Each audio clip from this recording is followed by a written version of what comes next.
성경을 보는데 가급적이면 좀 이스라엘 배경에 거기에 묶여서 그 역사적 배경과 그 문화적 배경을 가지고 성경을 보는 게 저희 조금 습관이 되어 있습니다.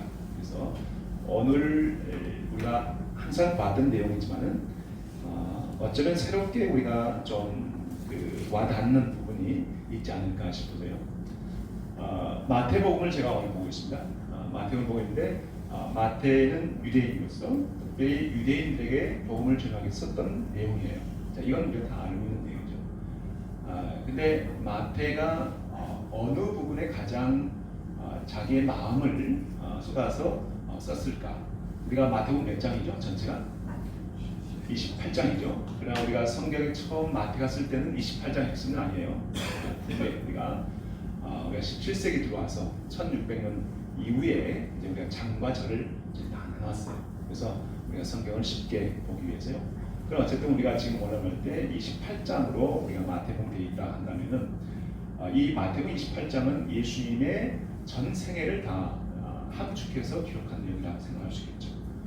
그런데 이 28장은 우리가 예수님의 우리가 일반적으로 33년을 기억하십니다. 33년의 역사를 기록한 것이 마태복음인데, 근데 마태는 어느 부분에 있어서는 단 이틀의 얘기를 5장이나 씁니다. 마태복음 전체 내용 가운데 그렇다면은 마태는 이 부분에 대해서 뭔가 집중적으로 그 당시에 믿는 성도들에게 뭔가 알리기 위한 목적이 아니었을까라고 우리가 추정해 볼 수 있는 것이죠. 그게 어딜까요? 그게 오늘 나오는 본문 내용입니다. 다시 말하면 마태복음 21장에서 25장까지는 단 이틀의 얘기입니다. 근데 우리도 알겠지만 상식적인 내용은 굳이 거기에 쓸 내용이 아니죠. 예를 들어서 마태복음에서 나오는 내용 가운데 유대인들은 아주 상식적인 거예요. 근데 우리는 그게 비상식인 것이 있습니다. 그래서 절기 부분에서 유대인 얘기할 필요가 없어요. 또는 코쇼라는 게 뭐냐면 이제 음식법입니다. 우리는 이제 음식법을 가리지 않잖아요. 저도 이제 가급적이면 이제 가리는데 예를 들어 돼지고기 먹을 일은 먹지만 굳이 차려서 먹지 않는다는 거죠. 유대인들은 제일 싫은 게 돼지고기예요. 욕도 제일 안 좋은 욕이 뭐예요? 너? 그게 제일 안 좋은 욕이에요. 아무튼 그래서 이제 먹는 문제 까다롭습니다. 근데 절기 문제 같은 경우는 이런 거죠. 저희 아버님 시대만 해도 24절기를 우리는 농촌에 살았기 때문에 언제 씨를 뿌려야 되는지 그걸 다 알고 있는 거예요. 별을 보면서 다 아시는데 저희는 모르잖아요. 근데 이제 우리 시대가 대부분 농촌에 살고 있지 않기 때문에 다 이걸 망각하고 있는데 유대인도 마찬가지입니다. 모든 절기는 삶과 생활 속의 일부이기 때문에 굳이 절기에 대해서 얘기할 필요가 없어요. 왜 제가 이 말씀드리냐면 여러분 마태복음 20장으로 돌아보십시오. 마태복음 20장 전체 내용이 앞에 처음 나온 내용이 뭐죠? 예수님 감람성 오셔가지고 낙 타고 입성하신 얘기입니다. 여기는 굉장히 중요한 내용이 우리에게 빠져 있어요. 근데 유대인들은 빠져 있어도 이걸 다 알고 있는 거예요. 왜냐하면 이건 굉장히 중요한 절기와 연관이 있다는 거예요. 예수님이 지금 이때 오셔서 지금 이루어질 그 앞에 며칠 후에 있을 절기가 있습니다. 무슨 절기죠? 6월절이죠. 6월절이에요. 네, 6월절 며칠 전이냐 하는 거예요. 우리는 안 나와 있지만 유대인들 알기 때문에 쓸 필요가 없습니다. 5일 전입니다. 그럼 우리는 모르지만 여러분들 이제 우리가 알아야 될 게 성경 전체, 여기 말하는 성경은 구약이죠. 구약에서 6월절 5일 전에 무언가 유대인들이 하고 있다는 것을 알아야 돼요. 그게 뭘까요? 그게 뭐냐면 유대인들은 6월절 되면은 하나님 앞에 드리는 제사소를 드리는 동물 있죠. 뭘 드리죠? 양을 드려요. 1년 된 양을. 근데 그 양을 한 가지에 몇 마리 드리죠? 네, 한 마리 드리죠. 네, 한 가지에. 네, 한 마리 드리는데 예를 들어서 이제 이런 거예요. 성경에 보시면은 그러니까 한 가정을 몇 명으로 보라는 거예요. 이게 중요합니다. 한 가정을 몇 명으로. 이 양 한 마리를 드리는데 몇 명이 속죄하겠냐는 거예요. 몇 명쯤 될 것 같아요. 이게 참 어려운 얘기인데 저는 저희 우리 목사님들 소개해 드렸는데 저희는 아들 하나에 딸들이 있습니다. 거기 태어나서 자라나고 지금 다 이제 했는데 제가 학교에 가서 보면은 선생님이 정말 힘들어요. 왜냐면 말을 안 들어요, 이분들이. 그리고 뭘 질문하면 지가 다 하겠다고 손들고 먼저 얘기하고 그래서 절대로 기회를 안 줍니다. 너 조용해 하고 이번에 너가 해 이렇게 하는데 저는 와서 이렇게 얘기할 때마다 기회를 드리는데도 불구하고 말씀 안 하시더라고요. 예.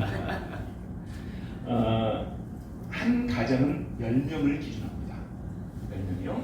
그러면은 부모를 빼고 자식이 기본적으로 몇 명이에요?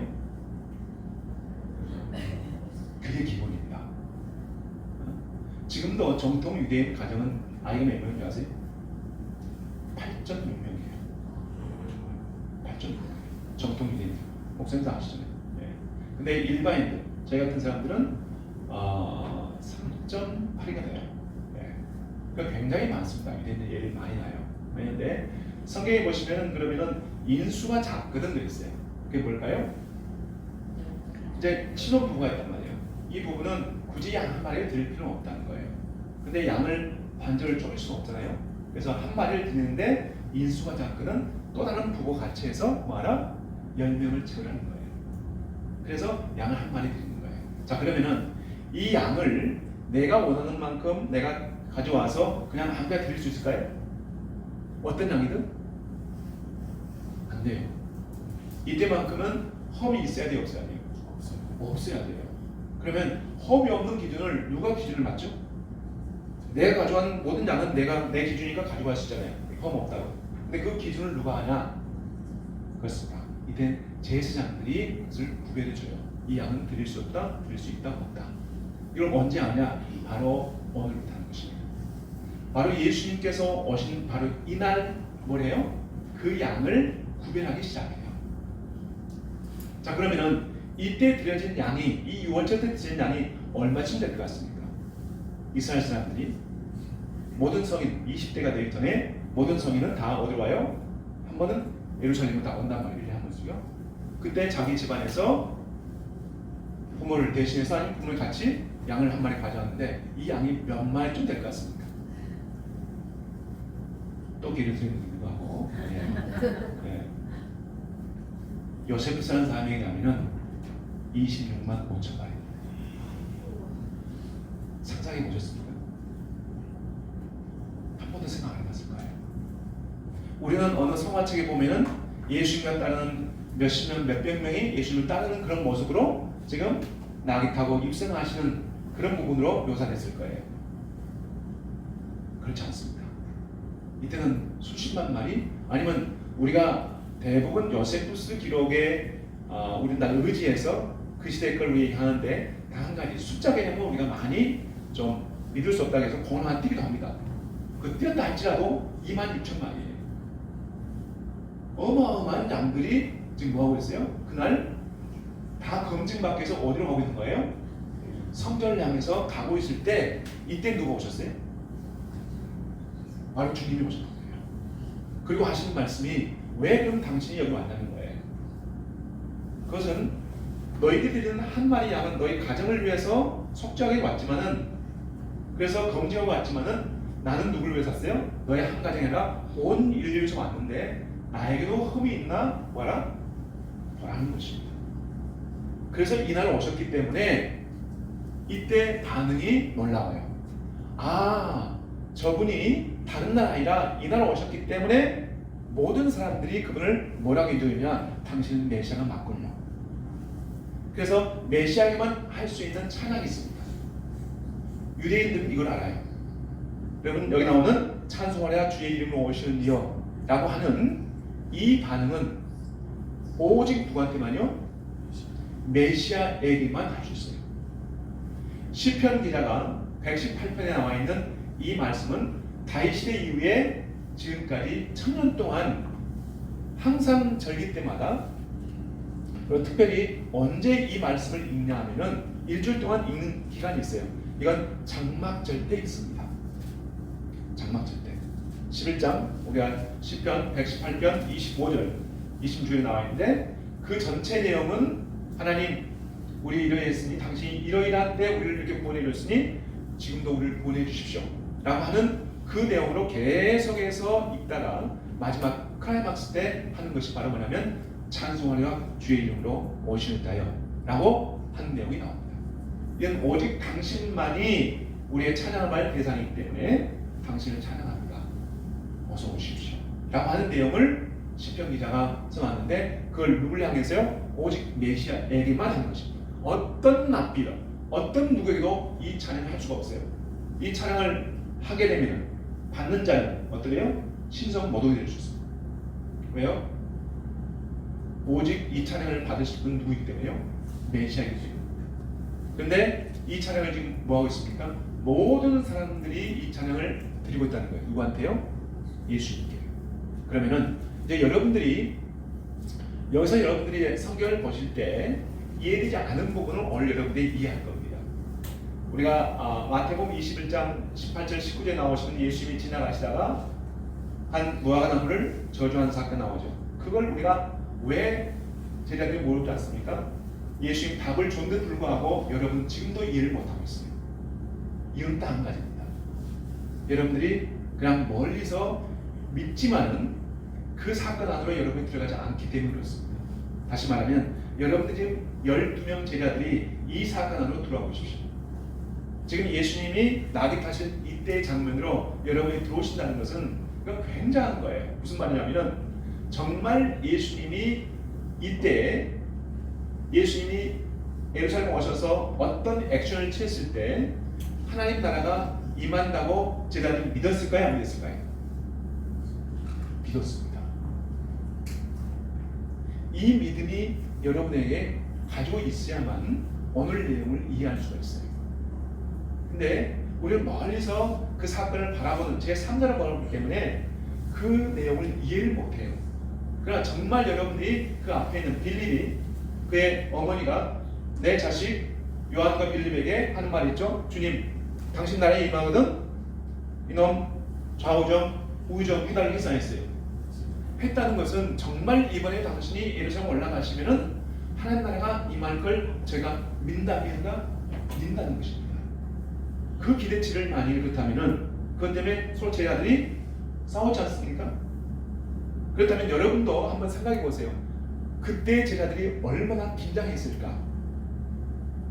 그냥 우리처럼 바라보고 있는 게 아니라 정말 그 주인공으로서 내가 당신과 함께 동참해서 그 나라의 심판자로 내가 쓸 것을 내가 어느 한순간 된다고 믿었다면 그들이 갖는 기대치는 너무너무 컸을 것입니다.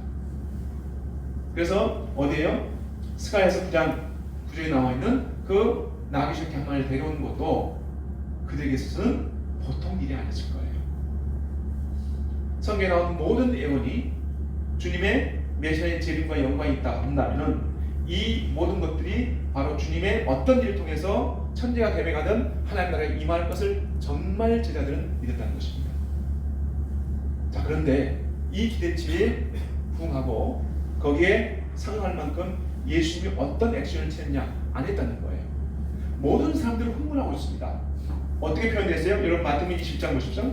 앞에 보시면은 온 성이 소동했다는 표현이 있습니다. 이 말씀은 무슨 말씀일까요? 저는 죄송합니다. 이 표현을 이렇게 표현하면 좀 안 되겠지만은 제가 며칠 전에 그 서울의 봄 영화를 봤어요. 그 이제 저희 집사람이 그날 생일이어가지고 마치 식사를 하는데 12.12 사태와 영광의 땅에서 한번 봤는데 저는 이제 그 죄송한 얘기지만요.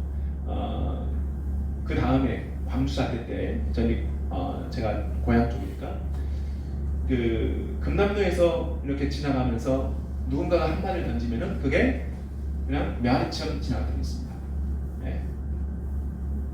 그것처럼 이 감남산에서 누군가가 찬송하랴 주의 이름으로 오시는 자요 라고 하는 그 말을 외치자마자 그 화음이 그 물결이 어디까지요? 예루살렘 전체로 퍼져갔다는 겁니다. 저는 이 내용을 이 찬송하라 주의 이름으로 오시는 자요 라고 하는 내용을 마이크를 달고 마을마다 다니면서 외칠 때가 있었습니다. 저희 시대에 95년도입니다. 95년도에 그때 뉴욕에 살고 있는 브루클린에 한 그 랍비가 있는데 그분이 메시아라고 제대로 선포했어요. 그리고 그분이 이스라엘 들어오면은 메시아 한국이 임한다고 그랬거든요. 그러니까 이제 목사님 아시는데 정통 유대인 가운데 그 슈닐슨을 섬기는 지금도 있습니다. 유일하게 이 사람들이 선교사를 다 보내요. 전 세계요. 어디까지요? 우리나라까지 왔습니다. 이태원이 있어요. 그 정통 유대인 납비 가운데 한 극우 납비가 있습니다. 근데 그들은 지금도 그가 자기들 메시아라고 불러요. 그들은 그래서 그분이 오면 이스라엘 오면은 메시아하고 임할 것이다. 근데 그분이 오기 전에 어땠어요? 죽었어요. 예. 감사하죠. 예. 근데 그분이 그 하나님이 그러니까 선악간에 쓰시는데 그분은 어떻게 썼냐면은 그분을 통해서 이제 반대파도 있을 거 아니에요. 그걸 메시아라고 선포하니까 반드시 반대파 있어요. 예수님도 그렇고요. 예. 근데 그분한테 반대파들이 뭘 꺼내는 거 없다는 거예요. 저분을 허점을 못 잡는 거예요. 근데 언제 잡았냐? 그분이 94세에 죽습니다. 94세요. 근데 그가 이제 1901년생이죠. 그러니까. 예. 근데 그가 어떻게 죽냐면 이제 나이가 94세. 그가 죽기 전에 그 중환자실에 들어갑니다. 그때 많은 사람들이 이제 반대파들이 일어나는 말이 너희 스승이 메시아라며 메시아가 다른 사람을 힐링해줘야지 어떻게 자기도 못하고 힐링 받고 있다는 거예요. 그래서 그게 맞는 거잖아요. 메시아가 다른 사람도 치유해야 되고 그런데 자기도 지금 치유 못 받고 있다면은 그건 메시아가 아니네? 라고 하는 그런 주장에 대해서 그래서 그들 주장하는 사람들이 그걸 이제 그걸 따랐던 사람들이 메시아에도 고난이 있나? 라고 해서 뭘 뒤지기 시작해요? 그 문서를 뒤지기 시작합니다. 근데 성경을 다 뒤집어도 없어요. 자기는 모든 문서 2000년 동안에 있는 모든 문서를 다 뒤집어 왔어요. 근데 다시 돌아와서 근데 어디서 찾느냐? 이사야서 50몇 장이죠? 52장하고 53장을 유대인들이 보지 않습니다. 전통적으로 보지 않아요. 왜? 납비들이 오래전부터 이거 보지 마. 그러니까 51장까지 보고 52장 3장 안 보고 54장 보는 거예요. 그렇게 지금까지 왔어요. 근데 바로 이분 제자들이 그걸 열어놓고 53장 보니까 여기에 메시아인데 이분이 이런 고난을 받고 있네? 라고 해서 그걸 가지고 결국은 자기의 스승을 옹호하는 일을 하게 되었습니다. 그러고 나서 얼마나 죽었어요. 이게 뭐냐면 바로 그 사람이 역할은 뭐냐면 유대인들이 2000년 동안 뭘 보지 못했어요? 이사야 53장을 못 보게 했던 걸 보게 하고 그는 죽었습니다. 자, 어쨌든 이런 일 외에는 누구도 메시아에 대해서 찬양할 수 있는 것은 오직 그분인데 예수님을 그렇게 찬양할 때 얼마나 많은 사람이 호응했으면 예루살렘이 소동했다 하겠습니까? 자, 이때 여러분의 제자라면 얼마나 기대가 크겠어요? 근데 그만 예수님이 한 말씀도 안 하시고 나한테 타시고 그냥 내려가십니다. 밀 필요도 없어요. 각도가 거의 한 몇 도 되죠? 목사님? 한 45도? 한 45도 될 거예요. 네. 45도 되는 그 내리막길을 가면 뒤에서 밀 필요가 없죠. 그러나 아마 베드로나 누군가 계속 누구 일을 봤을까요? 아마 예수님 입을 봤을 것 같아요. 왜요? 한마디 하시면은 천지가 개명하고 하나님 나라에 임할 걸 믿었으니까. 근데 끝까지 항구하시고 그리고 마지막 어디예요? 바로 여러분이 아는 미문 성경에 들어간 그 앞에 그때 가장 긴장했을 것 같아요. 이때쯤이면은 주님이 한마디 하시겠지. 근데 들어갔었는데 어떻게 하셨습니까? 정반대의 기대치와 반대로 뭐예요? 당시 혁들을 불러서 쉽게 말하면 거기 있는 모든 쉽게 말하면 사두개인과 바리새인들의 그 다음에 장사하는 사람들 다 몰아냈습니다. 이 행동은 제자들에게는 완전히 자기들의 환상을 깨는 행동이었어요. 다시 말하면 예수님을 메시아로 생각했는데 이분이 메시아가 아닐까? 라고 하는 의심을 받기 시작합니다. 자, 이때부터 여러분들이 한번 생각해 보세요. 예수님 그럼 하셨던 일 가운데 그렇게 하셨던 일은 왜 하셨을까 하는 것도 여러분 아실 필요가 있어요. 최소한 이날부터 뭘 하냐면은 가정집에서는 다 누룩을 제거합니다. 성경에 보시면 6월절은 누룩이 있어야 돼요? 없어야 돼요? 없어야 됩니다. 자, 그러면은 성전에서 마찬가지로 그 누룩을 제거하기 위해서 예수님이 뭐 했어요? 그들이 하고 있는 지금 원래는 사두개인들이요 3일, 4일 때는 일주일 정도의 멀리서 온 사람들을 위해서 양이나 염소를 대신 가져오기 힘드니까 가까운 데서 가져와서 성전에 놓고 제사하도록 그렇게 쉽게 말하면 배려하는 차원에서 했던 거예요. 근데 시간이 지나면서 어때요? 이제는 오히려 제법에 관심이 있어야 됐던 것이고 그것이 바로 그들의 당시에 누룩이 되었던 것입니다. 자, 이런 행동을 하셨던 예수님의 행동을 제자들이 이해했어요? 못했어요? 전혀 못했습니다. 자, 그럼 여러분들이 다시 하루 전에 있었던 바로 그 집으로 돌아갑니다. 이 집이 어디냐면 누구 집일까요? 베다니에 있는 나사렛 집. 그의 누이가 누구죠? 마르다와 마리아. 마리아 맞나요? 마리아와 마르다. 예. 마리아. 저는 제가 그 성경을 좀 번역해봤는데요. 이 말이 많이 바뀌어요. 저 같은 경우에 구약에 없는 말이 나오면 이건 문제가 있어요. 구약에는 마리아가 있나요? 없죠. 네, 미리암입니다. 미리암. 예. 자, 근데 다시 그 미리암 집 돌아갔을 때 그 미리암이 주님 오신 걸 알고 진수성찬을 마련했을까요? 했을까요? 상식적으로 했을 거예요. 그러면 그 제자들이 여러분이 제자라면 그 음식을 잘 먹을 수 있을까요? 최소한 이날만큼은 그 전날은 많이 베풀어서 우리가 먹겠지만은 그날만큼은 그러지 못했을 겁니다. 그리고 밤새도록 뭐 했냐? 예수님을 의심하십니다. 밤이 새도록. 여러분 지금 같으면은 지금 오늘 제가 밖에 오니까 여기 걸어오는데 굉장히 춥더라고요. 이스라엘 때 추운 날이 없습니다. 제가 아무리 초도 0도 내려진 거의 없어요. 1년에 지금 제가 한 4년 5년이 넘는 것 같은데 눈을 못 봤어요. 이제 예루살렘에서요. 왜요? 더우니까 저희는 이 시기가 이제 우기입니다. 추우니까 눈이 되는 거고 거긴 더우니까 뭐예요? 내려다가 비가 되는 거예요. 그래서 거기는 이제 비가 많이 오고 이제 눈이 오는데 어쨌든 굉장히 추워요. 근데 옛날 같으면은 지금 뭐 히팅 키고 뭐 우리가 하면은 따뜻할 수 있고 불을 켜면은 언제든지 24시간 환하지만은 옛날 같으면은 이런 이제 봄이 돌아온 이 시기 되면은 밤이 길기 때문에 우리가 최소한 12시간 깜깜한 시간을 보내야 돼요. 그러면은 여러분이 마리아집 갔을 때 나사렛 갔을 때 그 12명과 함께 왔을 때 밥도 안 먹잖아요. 그럼 예수님도 저놈들 불편하기 때문에 예수님도 못 드셨을 것 같아요. 충분히 추정할 수 있는 내용입니다. 왜 그러냐면은 여러분 전부입니다. 19절을 보시면 예수님이 그 전날 그 다음날 뭐 했다고 그랬어요? 시장하셨다고 그랬습니다. 이 시장했다는 말은 어디에 나오는지 아세요?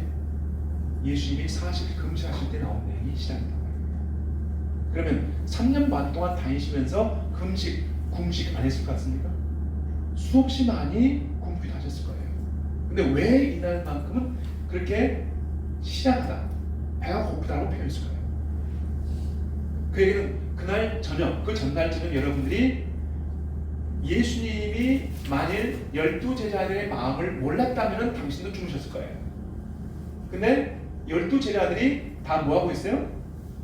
다 당신을 뭐하고 있는 거예요? 의심하고 있다는 사실 때문에 예수님이 분노하셨을 것 같아요. 큰 내용 가운데 예수님이 메시아가 아니라 혹시 침대 요한이 메시아가 아닐까? 하나님 나라는 정말 있을까? 천국은 정말 있을까? 부활 정말 맞는 것일까? 더 나아가서 다윗의 후손만이 꼭 메시아가 되어야 될까? 이런 모든 내용들은 실은 그 다음날 성전에서 만나서 바리새인과 사두개인과의 논쟁 속에서 나오는 주제입니다. 그런데 신기하게도 이 내용들은 그 전날 저녁에 제자들이 생각했던, 의심했던 내용들이에요. 자, 그러면은 어떤 제자는 새벽쯤에 예수님이 당신의 나라를 선포하자는 이유는 어쩌면은 이사야가 말했던 것처럼, 이사야가 뭐냐면 언젠가는 우리 나라가, 우리 백성들이 열방만에 흩어질 것이다. 그리고 종말에 다시 모여들 것이다 라는 표현이 있는데, 그렇다면 그로 인해서 이방인들의 복음이 전해질 것인데, 이게 그렇다면 긍정적인 게 있지만 부정적인 게 있어요. 뭐가 그럴까요? 우리 민족은 어떻게 될까? 그렇다면 예루살렘은 어떻게 될까? 왜 지금 마태가요? 마태가 마태복음 언제 썼을까? 제 추측에는 AD 65년입니다. 왜 이 얘기를 하냐면, 여러분이 성전이 여기서 파괴된 게 안 나와요. 마태복음에. 그러면 마태복음에 보면 아직 성전이 있었다는 사실을 우리가 알고 있어요. 근데 성전이 얼마쯤 여러분들 생각할 때 몇 년쯤 이게 재건됐을 것 같아요? 우리가 성경에 보시면 이런 표현이 있죠. 예수님이 어느 날 오셔가지고 이 성전 허물 안에가 며칠 만에 발생하리라? 3일 만에. 그랬더니 옆에 있던 사람이 뭐라고 하죠? 당신이 과연 누구한데 우리가 이 성전을 몇 년 동안 지었는데? 46년 동안 지었는데 어찌 당신이 그렇게 함부로 경망하게 라고 표현합니다. 맞는 말이지만 다 맞는 건 아니에요. 이 성전과 예루살렘이 다 완전하게 복원되는 것은 몇 년 걸려요? 46년이 아닙니다. 83년 걸립니다. 그 얘기는 말하면 이 성전이 복원되기 시작해서 46년 되는 그게 AD 17년입니다. 이때에 예수님이 오셔서 말씀하셨던 것이고, 지속적으로 계속해서 저희 같은 것이 AD 언제요? 64년에 완공됩니다. 그러면은 이 완공되기 전으로 해서 많은 사람들이 예수님 믿던 사람까지도 뭐예요? 성전이 무너지지 않는 것을 분명히 말씀하시는 불구하고 무너지지 않고 재건되는 걸 보면서 많은 사람들이, 믿지 않는 사람들이 거기 따라갔지만 심지어 믿는 사람까지도 어때요? 거기에 휩쓸려 따라가는 걸 보면서 아니야, 예수님 하시던 말씀은 분명히 예언은 이루어질 거야 라고 하는 것을 다시 한번 상기시키기 위해서 마태가 썼다고 한다면 65년이 맞습니다. 왜 그러냐면 66년부터 이제 쉽게 말하면 독립운동을 말하면요, 제1차 이스라엘의 쉽게 말하면 70년경에 성전이 무너지는 그 사건이 일어난 것이 AD 66년부터입니다. 그렇다면 우리가 65년경에 예루살렘이 이제 완성이 되는데 그렇게 화려하게 완성되는 이 예루살렘은 어떻게 될까? 이 모든 것을 의심하면서 한 제자가 생각하는 게 있어요. 그게 뭐냐면, 여러분이 보시면 성경에 보시면 시간이 없으니까요. 거기 왔는데 에레미야서 1장 11절에 보시면 이런 내용이 있습니다. 하나님이 에레미야에게, 에레미야야, 네, 너 밖에 가서 뭘 봤느냐? 저 밖에 가서 살구나무 가지고 왔는데요. 그래, 잘 왔다. 네가 본 것을 내가 그대로 지키리라. 이게 무슨 미닝이 있을까요? 우리에겐 죄송하게 아무 미닝이 없어요. 그러나 성경을 보는, 특별히 유대인 가운데 에레미야서를 읽는 사람은 이 말씀을 굉장히 중요시 합니다. 여러분, 에레미야가 누군지는 여러분 다 아는 분이에요.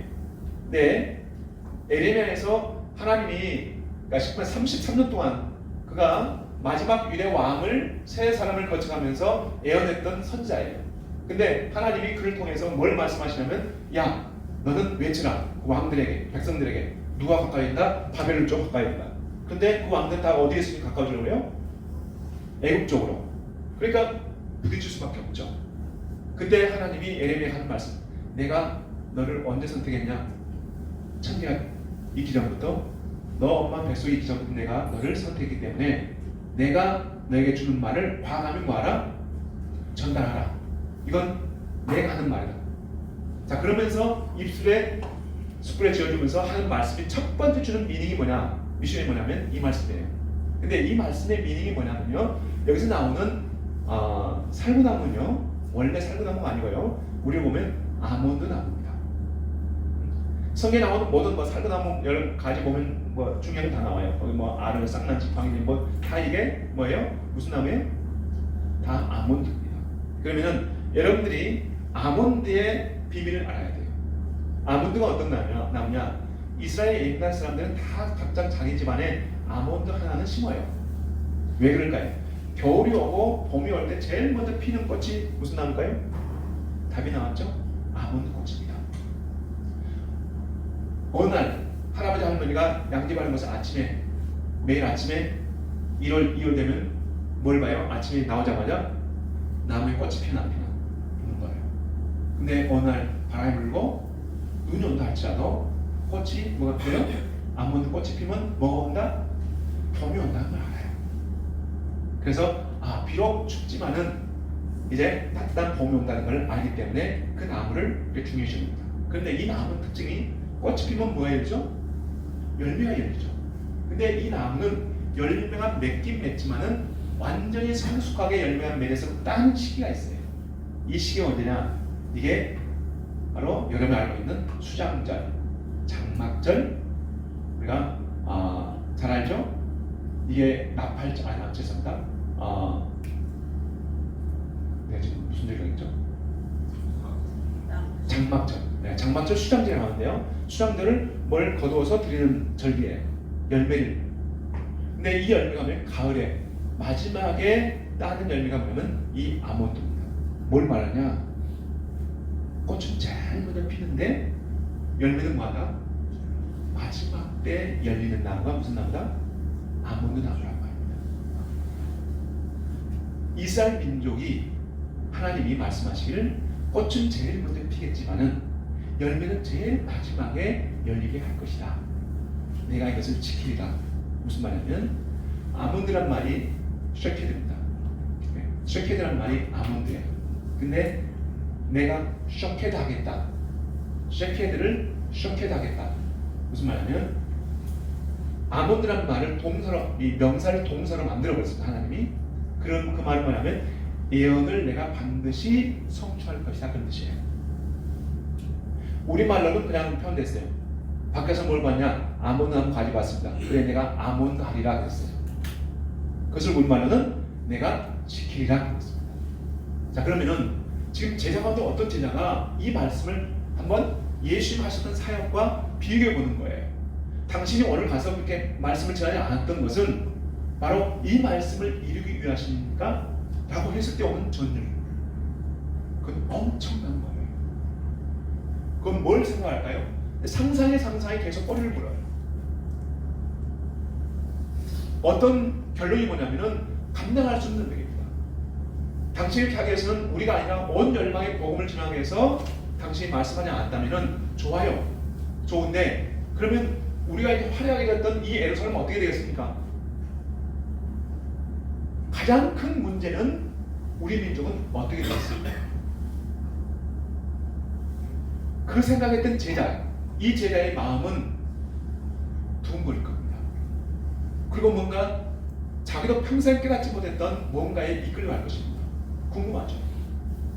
자, 그때 예수님이 일어나자마자 당신이 나가십니다. 그리고 나가다가 열매 없다고 그 무화과 나무를 저주하십니다. 그리고 말라버렸어요. 근데 누가 보면 말했어요? 이 시기가 무화과 나무 열매 시기다? 아니다라고 나오겠습니까? 분명히 그 시기는 겨울이기 때문에 여름에 열려야 될 그 무화과 열매가 열릴 수가 없죠.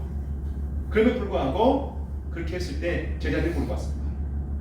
그 제자들의 답을 예수님이 줬어요. 자, 이제 여러분은 이해하실 것입니다. 그럼 뭘까요? 뭐라고 했어요?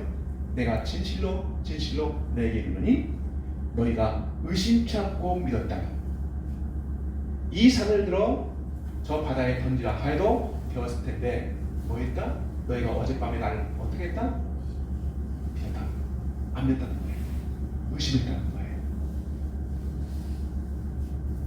그러므로 제자들이 그 말을 하자마자 자신들이 의심했던 것을 자기들 알기 때문에 다시 물어보지 않습니다. 제자, 지금도 마찬가지로 유대인은 반드시 물어보게 돼 있어요. 자기가 이해 못하면은 심지어요. 이스라엘에서 저희가 이스라엘에서 설교하게 되면 유대인들은요 이해 못하면 물어봅니다. 설교자에게. 그래서 설교자가 성경을 잘못 말하잖아요. 지금 잘못 말했네요. 성경 잘못 말하네요. 그렇게 얘기해도 저희는 전혀 상처받지 않습니다. 이게 이스라엘이에요. 자, 그렇다면은 지금 예수님이 말씀하신 이 말씀을 가지고 이제 신에 들어가서 성경에 들어갔을 때 모든 내용들이 바로 무슨 내용이냐? 지금 제자들이 의심했던 내용들을 다 알려주고요. 시간이 지났습니다만요. 24장에 가십니다. 오늘요. 24장에 보시면은 한 가지 얘기 안 했던 게 있어요. 그 내용이 뭐냐면은 한번 말씀드리겠습니다. 5분이요. 시간이 지났습니다. 죄송합니다. 예루살렘 성전은 아직 말씀하지 않았어요. 그러나 성대에서 나와서 감람산 올라가시는 방향을 놓고 올라가다가 어떤 제자가 당신의 몸을 풀어놓습니다. 어디를 보였어요? 성전을 향해 있어요. 뭘 얘기하는 거예요? 제자가 물어보지 않습니다. 저 성전 어떻게 되겠냐? 그러나 그 마음을 아셨던 예수님 하신 말씀이 저 성전도 어떻게 무너지리라고 말씀하십니다. 자, 그러자 제자들이 다시 모여가지고 어제 24시간 전에 그 방방 튀는 그 장소에 와가지고 거기서 다시 제자들이 다 모여가지고 의논합니다. 그래서 예수님께 세 가지 질문했어요. 무슨 질문이죠? 첫 번째, 언제 저 성전이 무너지겠습니까? 첫 번째. 두 번째가 무슨 질문이죠? 주님 오실 때. 그리고 세상 끝에 정말 때는 무슨 징조가 있겠습니까? 이 세 가지 질문입니다. 그런데 실은 제자들은 세 가지가 아니라 네 가지 있어요. 더 큰 게 있었습니다. 그게 뭐냐면 우리 민족은 어떻게 되겠습니까? 이게 가장 큰 질문이에요. 근데 이 질문은 제자들이 하나였습니다. 근데 예수님이 그 제자들의 마음을 아시고 이 답을 주시는 것이 오늘 본문 내용입니다. 무슨 말이냐면 여기에 나오는 이 세 가지 질문을 가지고 함축해서 7가지의 예를 들어서 예수님이 말씀하신 내용이 지금 24장부터 25장 마지막까지예요. 근데 오늘 보시는 내용은 7번째 내용입니다. 7번째. 그 전에 나온 내용이었어요. 그건 여러분이 알고 있는 달란트 비유입니다. 그러니까 6번째 비유예요. 여러분이 알고 있는 달란트 비유도 굉장히 의미가 있어요. 그러니까 여러분이 알고 있는 달란트 비유는 다 여러분이 알고 있는 그대로 맞아요. 그러나 제자들에게 예수 하셨던 말씀은 여러분이 이해한 거 달라요. 그리고 오늘 여러분이 보셨던 내용은 다 여러분이 알고 있는 내용 똑같아요. 그러나 제자들이 들었던 내용과 예수님 직접 제자가 했던 내용은 다릅니다. 어렵고 힘든 사람 도와주는 것이 예수님을 도와주는 것 맞습니다. 그러나 제자들이 하는 말은 그런 내용이 아니에요. 제자들이 하는 내용은 너희가 궁금하지. 그래 너희가 열방과 흩어질 거야. 그래서 너희가 엄청나게 고난을 많이 받을 거야. 그러나 너희가 끝까지 너희가 견디는 자에게는 너희가 상한 상급을 내가 준비해 놓았다 라고 하는 부분이 달란트 비유입니다. 그러고 나서 오늘 비유하는 말씀은 그래 너희가 열방 중에서 그 많은 고난을 당할 거야. 근데 그 많은 고난을 줬던 그 모든 이방의 모든 민족들을 내가 모른다 하지 않고 반드시 언제 내가 다시 왔을 때 그 모든 민족의 왕들을 놓고 그 민족을 놓고 너희들은 어떻게 대했는지 양과 염소처럼 내가 뭐하리라? 구별을 주리라. 제자들에게 뭘 말하는 거예요? 위로의 말입니다. 저는 이제 결론입니다. 저는 이제 이번 사태를 제가 토요일 날 10월 7일 날이었죠. 제가 13일 날 가려고 지금 다 써놓고 금요일 날 가려고 그 다음 주에. 근데 토요일 날 터져가지고 그리고 비행기가 결항이 돼가지고 저희는 이스라엘 못 들어갔습니다. 못 들어갔는데 너무너무 여러분이 알고 있는 것처럼 이번 사태는 이스라엘에서는 너무너무 아픔이 있고 충격이 큽니다. 여러분이 9.11 테러 우리 잘 알고 있잖아요. 미국이에요. 2002년인데 그것의 15배의 충격이라고 했어요. 미국 사람들이 받았던 충격의 그 당시에 15배. 민간인들이 한 1,400명 죽었습니다. 그리고 지금 잡혀간 사람들이 한 260명 됐고요. 이번에 한 20명 이제 풀어놨죠. 여러분들이 나오지 않는 얘기가 많습니다. 이제 목사님 아시는데 우리가 거기 가면 이스라엘 가면 유대인들이 차사가 나거나 피를 흘리면요 이 피를 그냥 처리 못합니다. 그 처리하는 사람들이 있어요. 종교인들이 있습니다. 피는 생명이기 때문에 절대로 우리가 음식에도 우리가 고기에도 피를 다 삐린다 이게. 근데 사람이 피가 흘렸을 경우에는 반드시 처리한 그 자원봉사자들이 있어요. 종교인들이 있습니다. 근데 한 260명 이상이 그 키부츠에서 난사될 때 거기 들어가서 다 처리했습니다. 근데 그때 어린아이만 40명 이상이 그냥 목이 없고 팔이 없고 다리가 없는 이 아이가 어느 아이인지는 몰라서 어떻게 해요? 다 칫솔을 가지고 다 DNA 검사해서 다 이렇게 부인을 맞춰가지고 있고요. 만삭된 부인, 아이를 꺼내가지고 그렇게 했고요.